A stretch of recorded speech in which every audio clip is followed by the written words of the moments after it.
Update nga tayo sa Gilas Pilipinas lalo na sa paparating na third window ng FIBA World Cup Asian Qualifiers. Ito nga si Coach Tim Cone, pinaghahandaan talaga ang third window at gustong makakuha ng panalo. Alam naman nating lahat nung second window ay hindi nga nakakuha ng panalo ang Gilas Pilipinas kontra nga sa Australia at gayon na rin sa New Zealand at nangulelat nga tayo at natapos sa second window na may record na 0-2.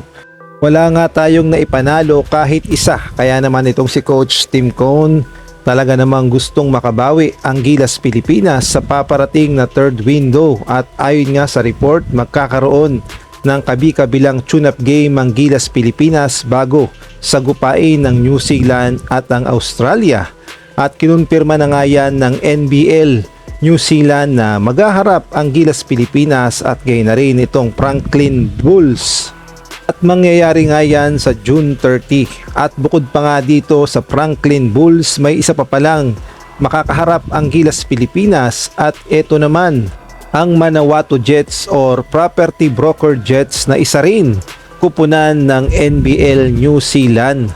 Ang target kasi ni Coach Tim Cone ay makaisa sa New Zealand dahil parehong record ng Gilas Pilipinas at New Zealand sa standing ng third window na may 2-2. Kaya naman kailangan talaga ay manalo tayo sa New Zealand upang mas umangat tayo sa standing at mas maganda ang record natin sa second round. Kaya siguro nagpa-tune up itong si Coach Tim Cone sa mga NBL New Zealand nakupunan upang mapaghandaan ng husto ang New Zealand at makakuha tayo ng panalo sa kanila.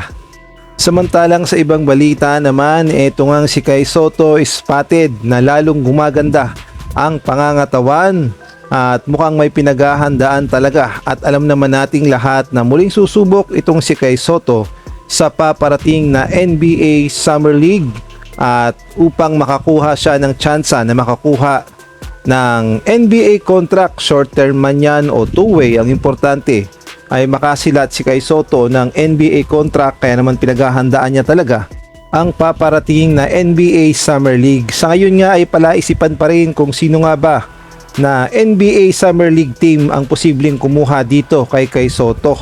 Ngunit nagbigay na nga ng hint itong si Homer Sison. Ang sabi niya nga posible nga daw Lakers or LA Clippers ang kumuha dito kay Kai Sotto. Ngunit hindi pa nga sigurado yan. Tignan natin kung sino nga ba talaga ang makakuha kay Kai Sotto sa paparating na NBA Summer League. Ngunit sa tingin ko ngayon ay magdodominate talaga si Kai Sotto sa NBA Summer League dahil malaki na ang pinagbago ng kanyang galawan, yung kanyang style ng paglalaro at na-improve talaga siya sa paglalaro niya sa Japan B-League. Sana naman ay mabigyan siya ng magandang minuto sa NBA Summer League upang ipakita niya ang kanyang kakayanan at masabi niyang karapat dapat siya sa NBA. At kung nagustuhan mo ang aking video, paki-subscribe naman, paki-like at paki-pindot na rin ang notification bell para updated ka sa susunod kong i-upload.